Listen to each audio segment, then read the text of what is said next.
Want to thank, first of all, the fans for coming out.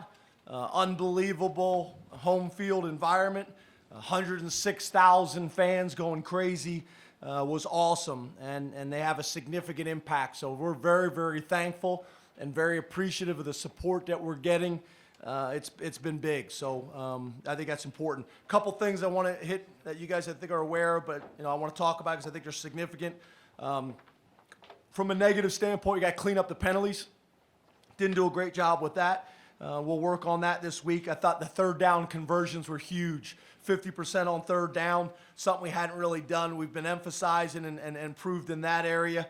Scoring on the opening drive, that's something that we emphasized earlier in the year, and we're starting to show improvement there. We talked about how physical this game was going to be up front, O-line, D-line, and I thought, we proved that we can match up with people, and we're making tremendous progress. Sean Spencer with the D-line and Coach Limegrover with the O-line. Really proud of those guys holding that team to 30 yards rushing. Big time, big time. Second straight game holding our opponent under 50 yards. We didn't have any 3 and outs on offense, which really, really helped our defense as well. I don't know if I already mentioned this already, but I would only been giving up 18 points a game, and we were able to put some points on the board. And then Troy Apke getting his first career interception, was really good. We won the field position battle. We started on our 33. They started on their 21. That's been a consistent theme all year long for us. Turnover battle, we knew that was going to be the story of this game. They had not been turning the ball over, did not make mistakes. We talked about that. We didn't make mistakes. We won the turnover battle, and then we won explosive plays. We had 13 explosive plays to their 2. So, to me, they're the most important statistics in the game that we're telling. And I'm really, really proud of how our team is playing and the confidence that they're building. And really playing really well in all 3 phases, really playing complementary football right now. So open up the questions. James, I know we've asked you this before about being surprised, but are you surprised how one-sided this game was tonight? We're getting better. I know that. What does getting better equate to on Saturdays? I can't predict that. But we are getting better. I think we're getting better every single day. I think we're getting better every single practice. Our approach, our mentality, our trust and belief in one another, our confidence, we're getting better. We're creating depth. We lose Man tonight, who's one of our better offensive linemen. Chaz comes in and really plays well. Had one play that I know he'd like to have back, but besides that, played really well. It helps that he's 6'7", 300, and a cheeseburger away from 350 pounds. And played with confidence tonight. So that shows the depth that we're starting to create. Coach Limegrover's done a great job. I'm really proud of Chaz. He's waited for his opportunity, worked hard, and when the opportunities have come, him and Paris have stepped up big time for us. Losing Nelly and then losing Man, those 2 guys have come in. We would never have been able to do that, a year ago or 2 years ago. Thursday, Coach Moorhead was saying that he's happy but not satisfied about where you guys were offensively. How much closer are you now after a performance like that to being satisfied? Yeah, we'll never be satisfied. We'll never be satisfied ever. And that's not just coach speak. I mean that. We'll always be looking at things that we need to get better, areas that we can improve, depth that we need to create. There's mistakes. 9 penalties alone, need to be eliminated from the game. There's missed assignments. There's things like that. The most important thing is we're playing hard right now. Our guys are playing really hard, 1 play at a time, the championship standard. We talked to our guys, the average college football play lasts 6 seconds. So don't think about 60 minutes, think about 6 seconds. Can you give us your best for 6 seconds at a time from an effort and a focus standpoint? Right now we're doing that. Our guys are playing real hard. So I'm proud of them. I love our staff. I love our team. I love the support staff that we have. Everybody is singing the same song. And everybody's singing it in the same tune right now. There's consistency in our behaviors. There's consistency in our actions. And everybody's on the same page. That's the trainers. That's the doctors. That's the administrators. That's the secretaries. That's everybody. Players, coaches. That's when you have a chance to be successful. And everybody's pulling the rope in the same direction. Hi, James. What do you think the biggest factor was in holding Iowa to 30 yards rushing? And do you think that just speaks towards the progress the front seven's made throughout the season? Yeah, I think it's our front seven. It's getting those linebackers back. It's getting Curtis Cothran back. It's getting Sickles back. It's the reps and the depth that those other guys that had to play bigger roles before.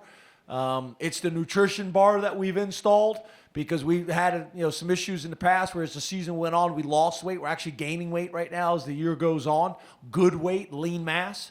There's a lot of things that are contributing to this. So it's not one thing. There's so many things that are going well right now. We just got to keep building on them.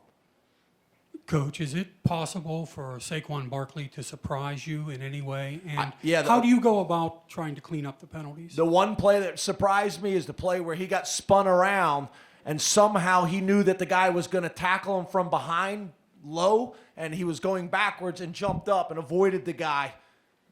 I don't know if he's looking at the Jumbotron. I don't know if you guys saw that and you guys know what I'm talking about. That one was special. I don't know if I've ever seen that before. Get knocked around backwards. The next guy comes in to tackle you low.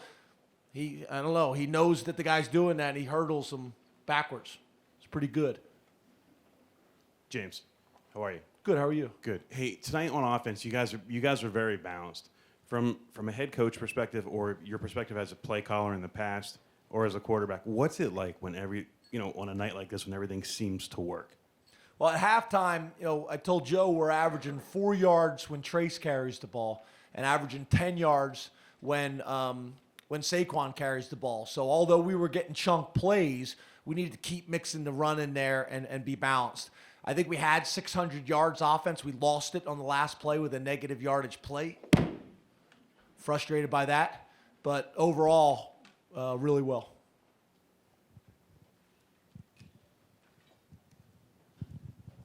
James, on the left, when you envisioned this zone read offense with Trace, who's a smaller, quicker quarterback, what did you think of?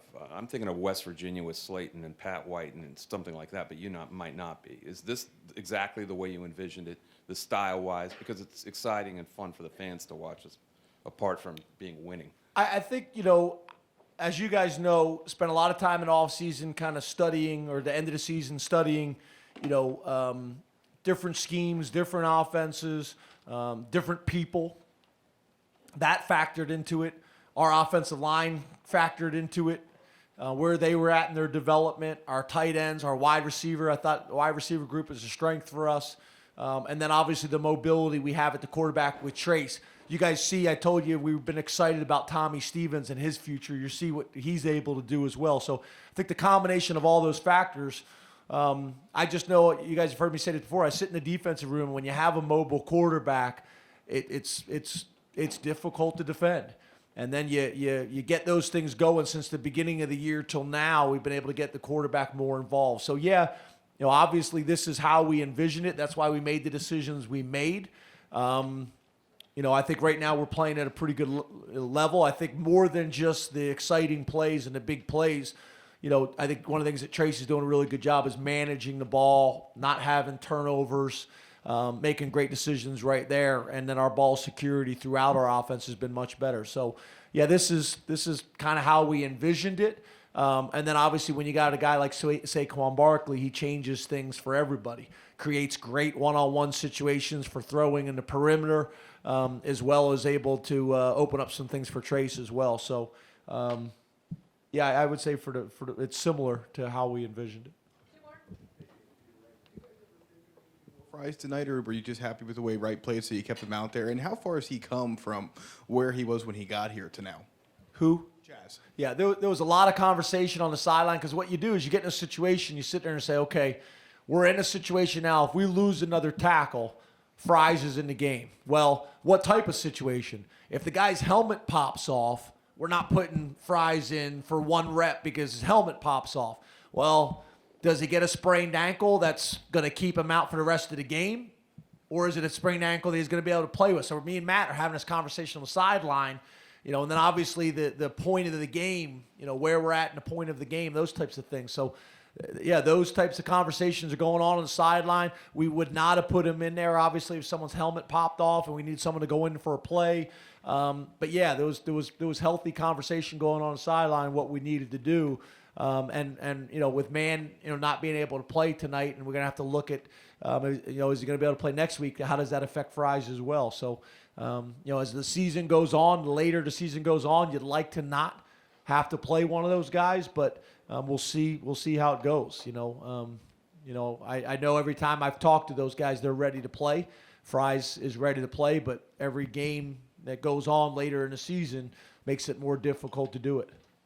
James, after Saquon's second touchdown, looked like you were kind of running around, maybe ran into Gaddis a little bit. And then it looked like you said something to Joe. Can you kind of take me through that moment? Because it seems like that's where you guys kind of put that thing away. Well, I think what happens is, we have different ideas in the meeting room when we're coming up with the game plan. And Joe's done a really good job of creating an environment in there where a lot of guys have input. And sometimes the play will work that another coach kind of came up with or something like that. So Joe was giving Gaddis credit because that was a play that he had drawn up. So I usually with Joe, I usually punch him in the stomach or in the ribs or shove him after a touchdown. So that one I went and beat up Gaddis because we were talking on the headset that that was Gaddis's play that he had come up in the game plan situation. So I think Brett's doing a great job creating that environment on defense. He's getting great feedback from his assistant coaches, especially Coach Banks. And then on the offensive side of the ball, there's really a great discussion going on there with all the coaches. And then ultimately, Joe puts it all together. But it's been really good. Thanks, guys.